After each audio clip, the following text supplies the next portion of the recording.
We are back once again with the Pop Culture Cosmos. It's Gerald Glassford coming right back at you here. Well, we've been breaking down so much when it comes to the best in pop culture this decade. And I couldn't have a list of pop culture for the decade without pro wrestling and sports entertainment or whatever they want to call it today. It is pro wrestling, sports entertainment. We're going to have the breakdown of the best wrestlers of the decade.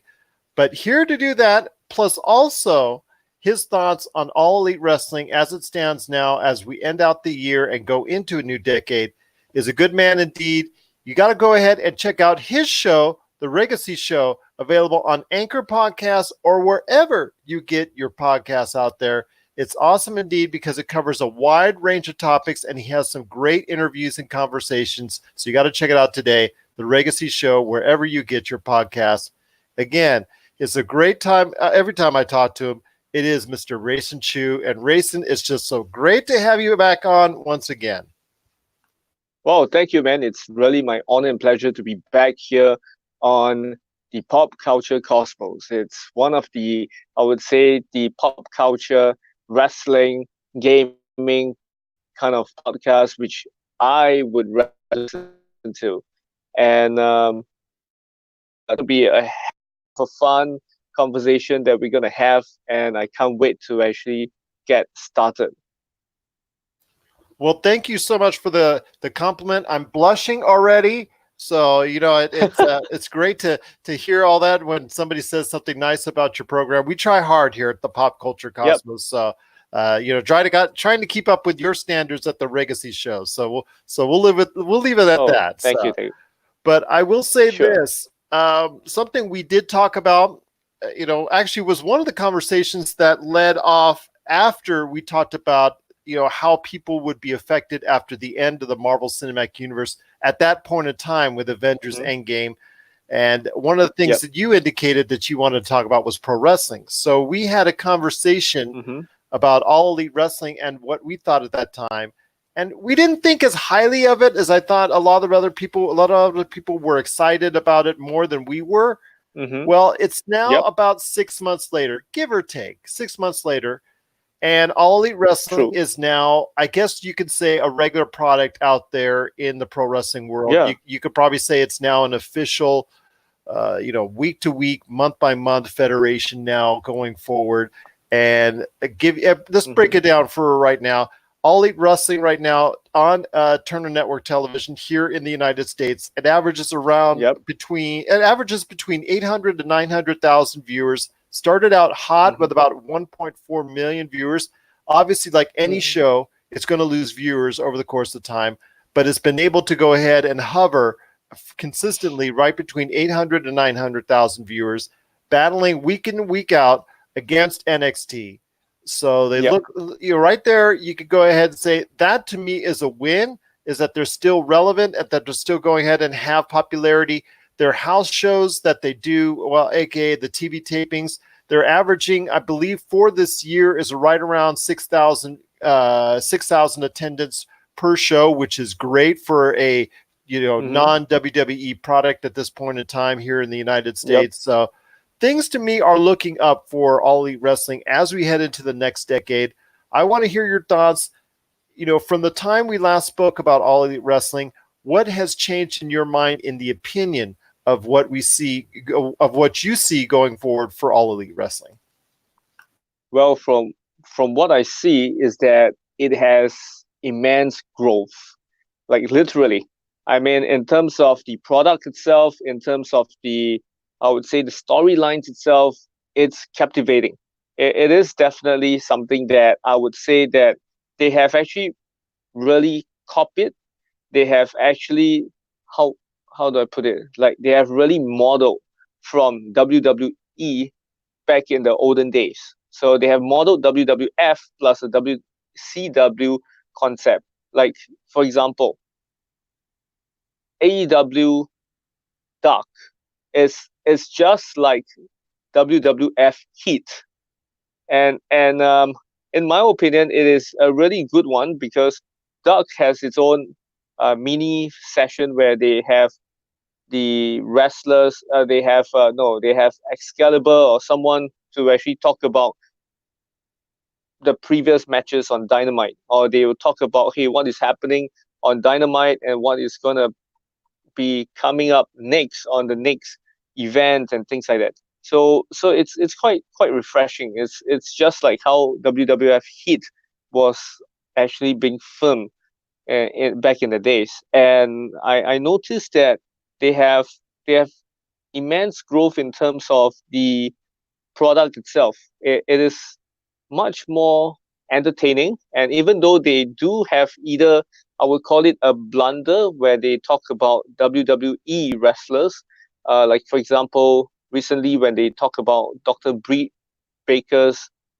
boyfriend, right? I'm not talking about Brandy Rhodes who talk about it, but it's more of like comment during the commentary where Excalibur said, "Hey, that's Adam Cole's girlfriend," right, or something like this, right? And in my mind, I was thinking whether was it a blunder or was it a deliberate, where they are just trying to lure people's attention, especially probably they want Adam Cole to take notice of, hey, we are noticing you doing so well in WWE and we want you to come over to AEW, right? Which I noticed that there are some people who ask for their release, right? For example, Luke Harper, he actually asked for his release, and then after he asked for his release, I believe he might really go and join AEW.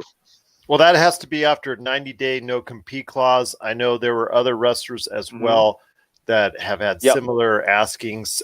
For instance, Sin Cara, let's just go ahead and say that out there. He recently also requested his release. He also has a 90-day no compete clause, and he is currently just appearing in Mexico television at this point in time, but not in a wrestling format or capacity. So, yeah, it at this point in time, it looks pretty good for All Elite Wrestling. AEW Dark, you mentioned that. Right now, it averages, from what I'm seeing as far as the YouTube videos count is concerned, about half of what their weekly viewership is, around 400,000 to 500,000, which is pretty good. I still think that they should have gone the old traditional route with AEW Dark and syndicated it throughout the world. I don't know if they do that in as far as outside the U.S., but because it goes on YouTube first, I kind of think they have a missed opportunity there. I think they should have gone ahead and syndicated it out to local broadcast networks around the world. I think they would have gotten a larger viewership from that. But I also think that if, there are some good points. I just don't want them to get every single WWE rehash that's out there. I do want them to build a better roster, because you and I both know, and this is something you and I talked about before previously on All Elite Wrestling, is that they would suffer initially from a lack of depth, from a lack of wrestlers that are perceived, whether it's their look, their style, or their skill level, to be what the regular casual fan would perceive to be someone that is a top level or attractive star to watch on any given night. So, and they still suffer from that somewhat. I think that, after you get by the first 10 to 15 wrestlers, it's kind of iffy when you talk about what type of product that they have, but they are growing. But the concern I have is just that, as you've seen over the course of time, especially within the past, almost 20 years now since the death of WCW, that all these smaller organizations get these retreads, for lack of a better term, from the World Wrestling Entertainment, and it's perceived by the casual fan or the wrestling fan at large as a downgrade for that product. So you got to be careful on exactly who you get. I mean, Chris Jericho, when you talk about John Moxley, when you talk about Pac, those are individuals that left on their own accord. So they have a legitimacy to being in All Elite Wrestling. But when you see someone like a Jake Hager, or you talk about a Luke Harper possibly going to AEW, that to me is an issue, because you have individuals that, the casual fan feels, oh, he couldn't cut it in WWE, so he's going here instead. So, and that's something you have to avoid. You have to build your own stars. That's why MJF, to me, is an important key figure down the line, that he is protected and also made to be a superstar, because he's got everything that you want. He's got youth, Mm-hmm. and he's got extreme talent where you need it the most, and that is his ability to go ahead and project himself as a star. Now he also has enough of a work rate and enough of talent inside the ring to get himself Yep. by. But most importantly, he projects himself as probably one of the biggest stars for the next decade. And that to me is a key factor if AEW can develop him or anybody else along that matter in that same fashion. Well, I truly agree with you on that. And also at the same time, I look at Sammy Guevara. I look at this MJF. I look at this guy, I would say, like, who is this? Like Jungle Boy, for example. Uh, uh, Even like Hangman Page and all the other amazing stars over there. Of course, they do have their own storylines. They have their own interesting, I would say, moves, skills, and talents for themselves, and even in the show itself. But of course, sometimes we as a fan will be thinking, hey, after John Moxley versus, for example, uh, Kenny Omega or any other stars over there, what's next, right? They will be thinking what's next because the roster is not too big and it's not too huge of a difference. Like there's only like this handful of people that will be fighting with one another, and will they have a repetitive match again? Will they have a repetitive match in terms of fighting against the same wrestler in the next few months, or will that be the same, or will there be like recently there's new guys that came in, like for example the Bunny, and then the two other guys, what's his name again, what's their name again, Santana Ortiz, Santana Ortiz, there's Bunny, and then there's the there's a few others that came in as well, right? And even like MJF has his own security guard right now, Warlord, and yeah, it is definitely, I would say, something that we will always be anticipating. Like we will always be thinking, hey, who's gonna come next? Who's gonna come after this? Right? Who's gonna come in the next 1 week, 2 weeks, 3 weeks, or 4 weeks? This is something that is very interesting, in my opinion, because not everyone is able to have like this surprises all the time. TNA doesn't have all this, right? Sometimes they do have, like they have RVD coming back to TNA. They have a few wrestlers that can come back and forth to TNA as well, like Rhino and etc. But I believe AEW is more of a surprise package to the fans, to the wrestling fans, in my opinion. One last thing when we talk about AEW is this, and you mentioned it briefly just now, is the other organizations that have some type of weight here in the United States. I'm not talking about New Japan or All Japan or AAA or anything of that nature, or maybe I am talking a little bit about the wrestling in Mexico, but I'm talking about the organizations of a smaller account here in the United States, primarily four of them: Impact, Major League Wrestling, Ring of Honor, and the NWA. They're all fighting for whatever's left as far as the talent is concerned, and I think they're working against themselves in doing so, which to me, for the most part, is illogical. I mean, MLW has some type of talent exchange with the AEW, but for the most part, they're all trying to remain separate with their own separate wrestlers.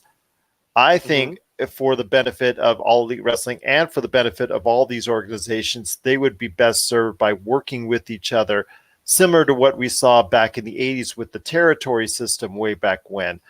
So I ask you, my friend, is this probably, would that probably be a better route to take? Because this contract exclusivity on a smaller level would be, it seems to me to be a detriment to not only everything as far as non-WWE is concerned here in the United States, but also for the product as a whole to grow in the next decade, because there is a little bit of talent out there that could be shown in a bigger spotlight on AEW that would also benefit these smaller organizations as well. Yeah, I believe it is something that will be, I would say, it will be definitely something that AEW has to look into it, because we can't always be just waiting for somebody's contract to expire and then we go and acquire them. We should be developing our own kind of like wrestlers, our own talents, and also at the same time we have to scout from other countries as well. And then from there, if possible, we can do a partnership.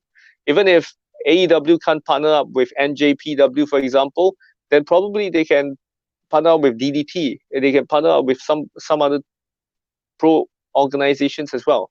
And of course, there are also some, I would say, some ways where they can actually go into, for example, going like how WWF used to go and hunt for Kurt Angle, right? They attracted Kurt Angle. They attracted Mark Henry.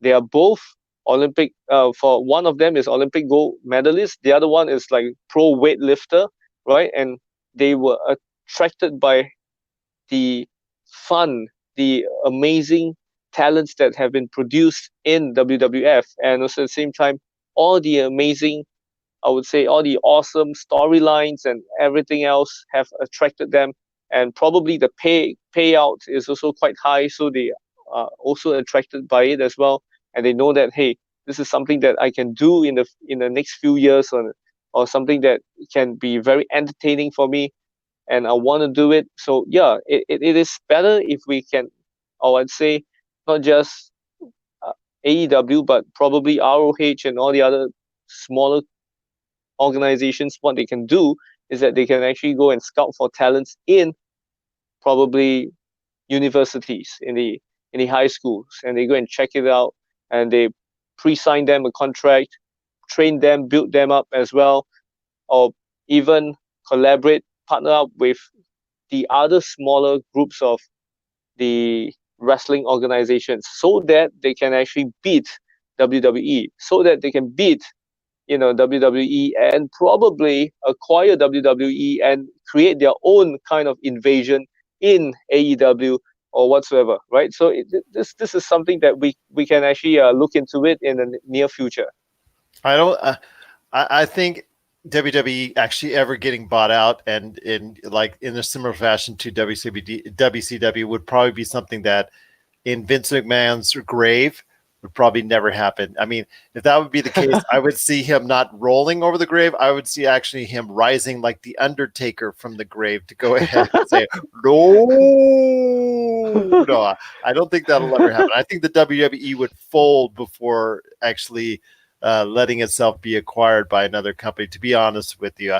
I don't think that a company that went out and over the course of the past 30 years has gone out of its way to do exactly what you're describing is going to allow itself to go ahead and do that. Plus, I think it's too financially set in at this point in time for any foreseeable future. Maybe 20 years down the line, we can have this conversation, but right now, I think they're too financially solvent at this point in time as an entity. And unless they really go off the deep end as a corporation, I don't see that happening anytime soon. Yeah, I agree. It won't be so soon, but of course, you never know, right? Because a lot of fans, they still follow WWE, but there are some of them that actually went on to AEW. They converted themselves to AEW, like how all of them followed where their wrestlers went. Like when Bret Hart went to WCW, Lex Luger, and all the other amazing ones that went to WCW, their fans followed them.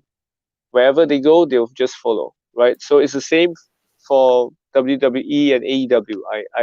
I can't wait, to actually see how this competition will go. This Wednesday night wars, how it's gonna be like, and you never know, right? You never know. Well, I'll tell you especially, what. Oh, go ahead.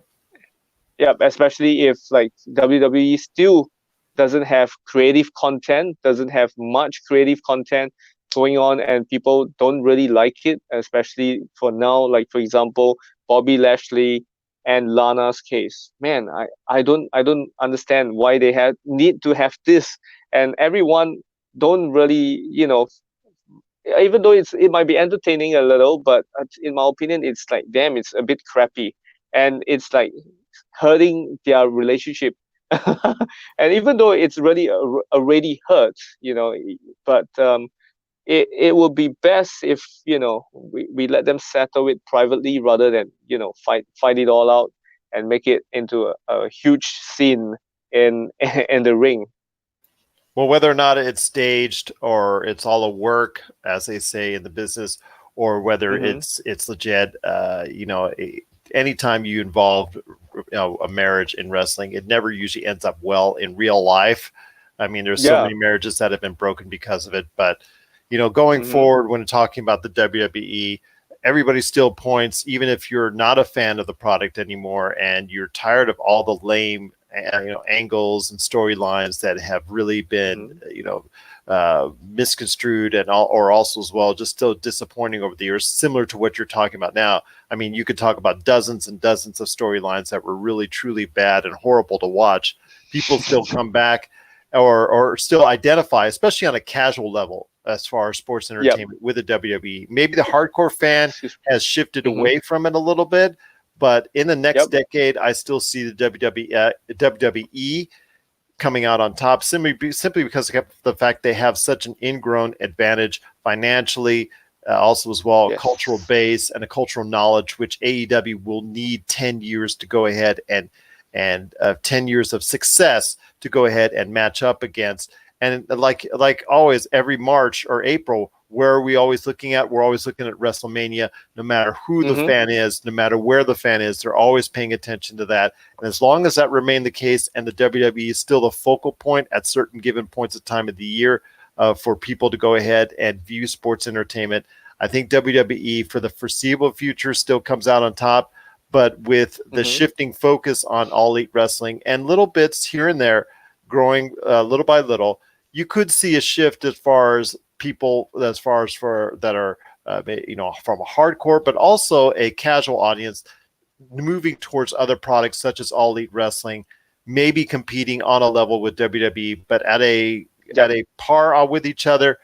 I don't see it happening for the future, but by the end of this decade, we definitely could be talking something different, and we could be talking about a lot more of a competitive balance within the confines of sports entertainment.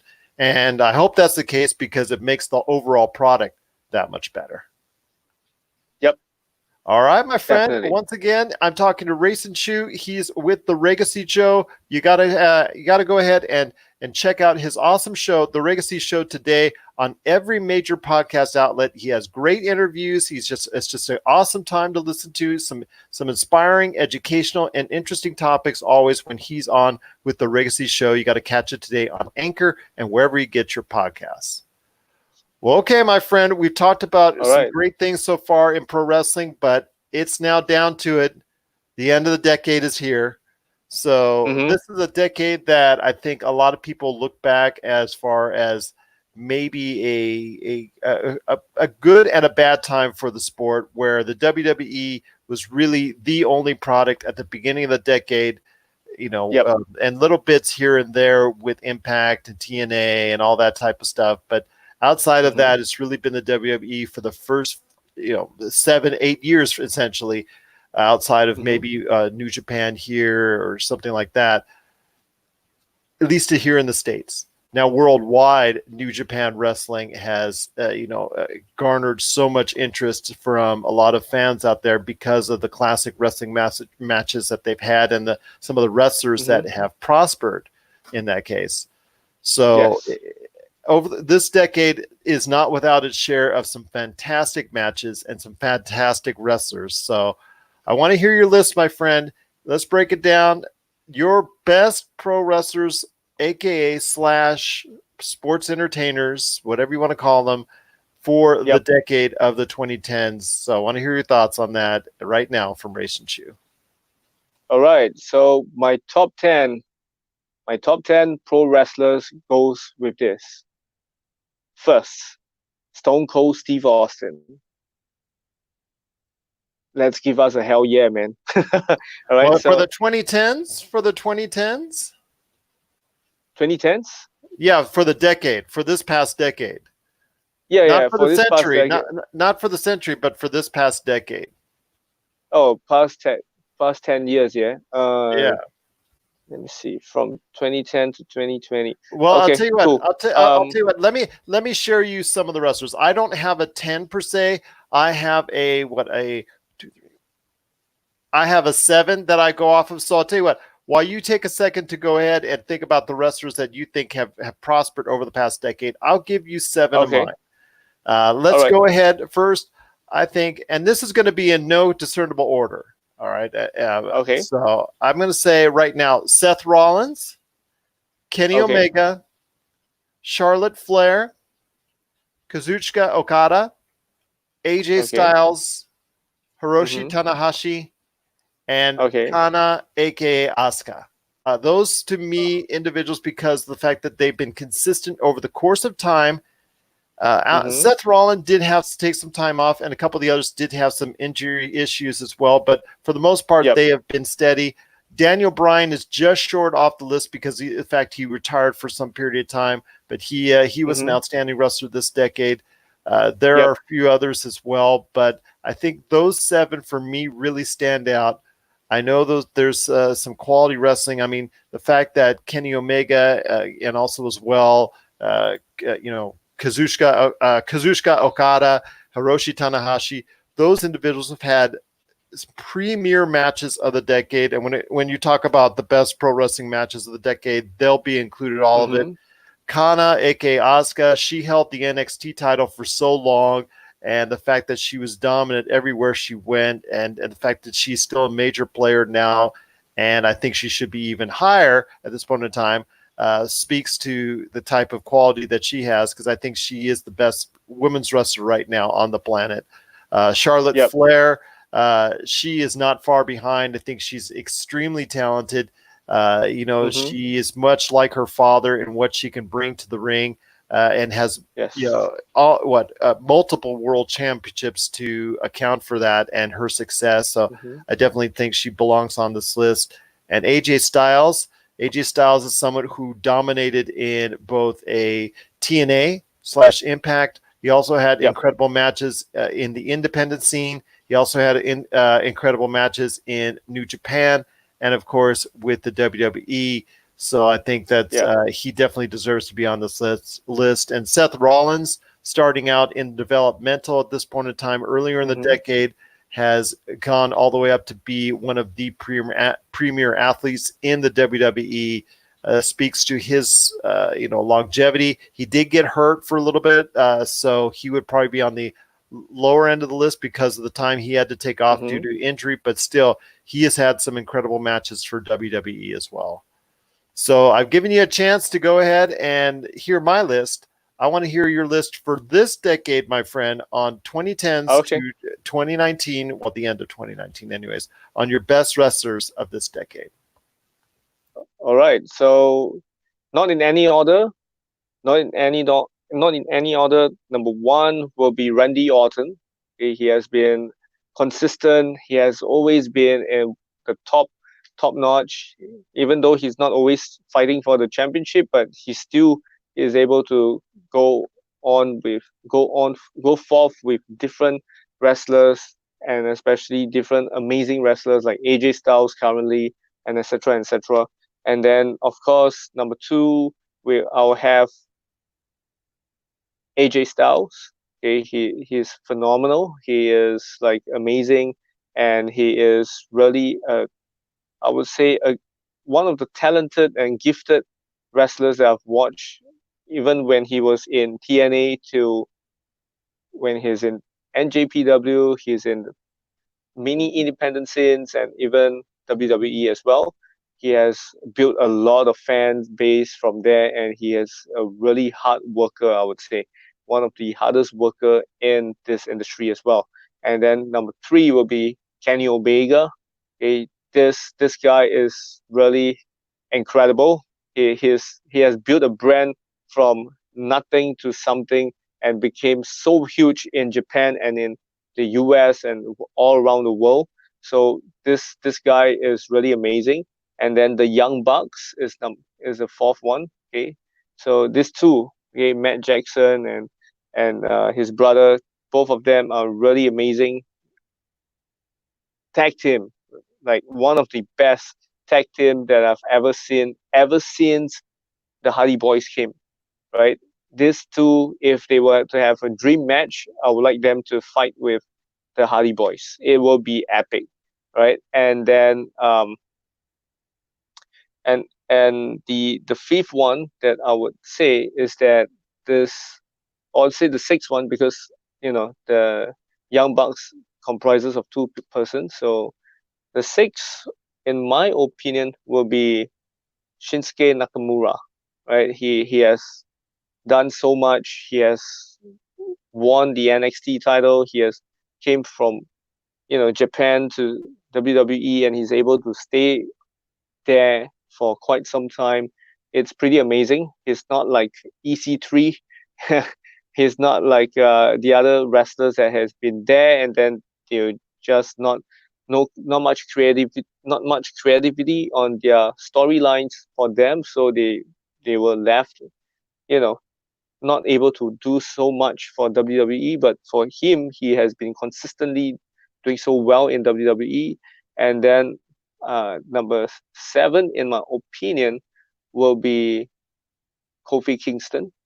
Like he has triumphed over the second rate wrestling, where he actually was being told, even though it's a storyline saying that he will always be a B plus player, he will never be a.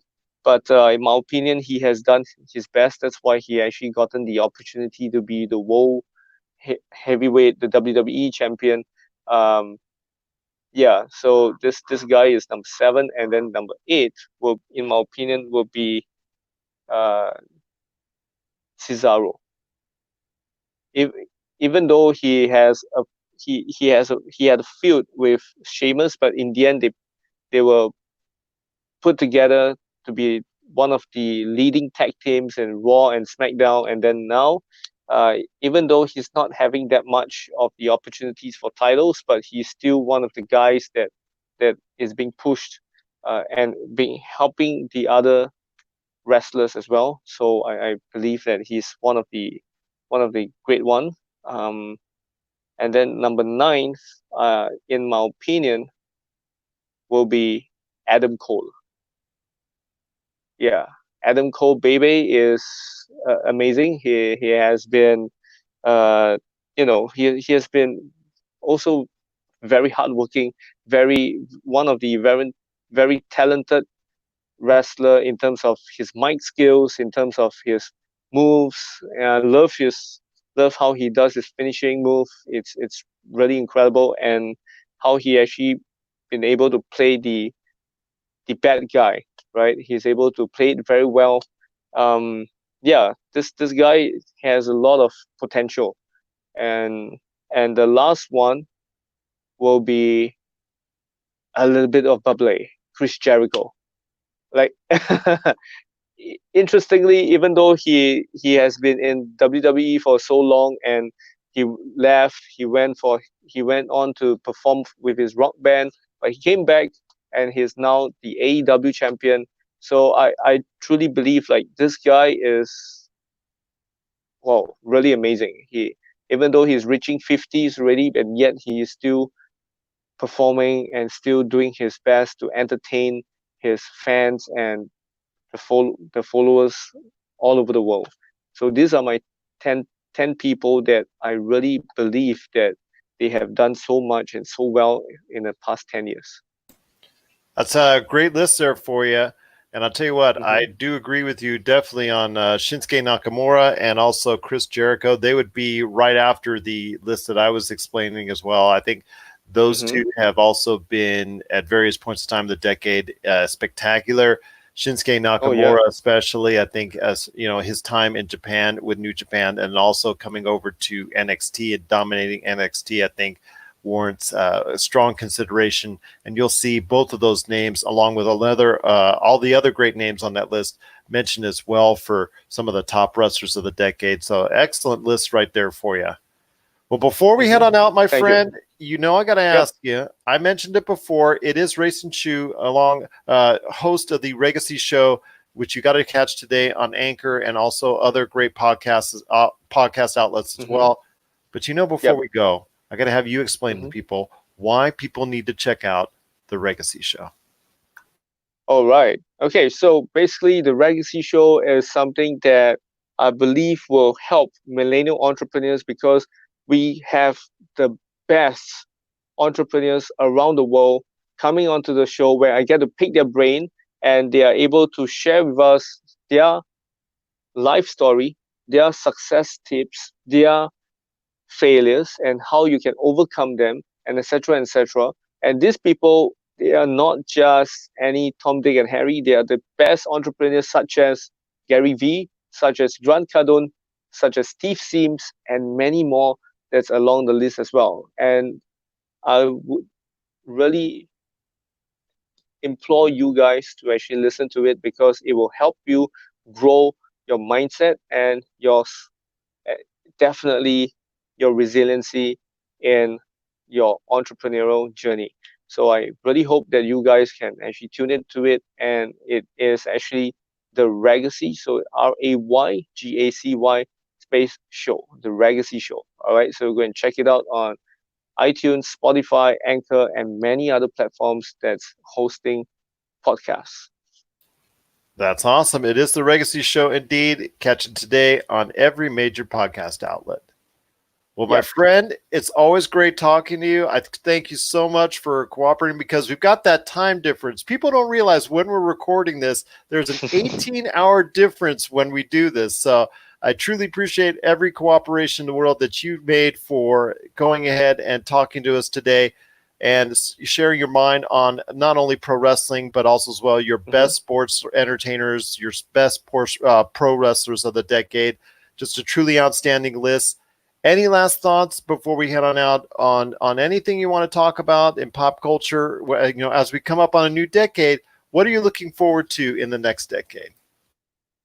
Well, I'm looking forward for more amazing matches, more dream matches, probably a CM Punk versus Adam Cole, or probably CM Punk versus AJ Styles, or even matches like Marty Scurll versus, I would say, John Cena, and etc. etc. Right? Even though this might not happen so fast or might not even happen, but I do hope that it will eventually happen.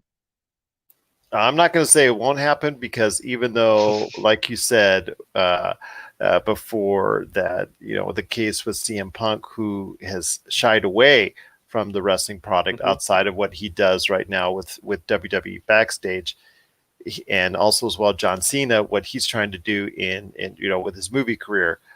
You never say never when it comes to pro wrestling, and you never say this person's not going to come back, this person's never going to wrestle again, because inevitably when you do, that person comes back. So I'm not going to say never. So I'll tell you what, I'm hoping for that for you as well. I'm hoping for some great things.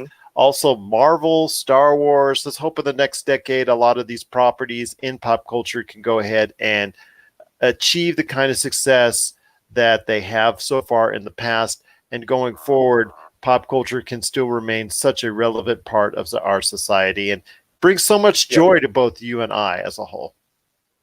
Yep, I agree. All right, my friend, it's been great talking to you today. I cannot thank you enough for being such a great guest as always. Hopefully in the next decade we can talk many more times about pop culture and so many other things right here on the Pop Culture Cosmos.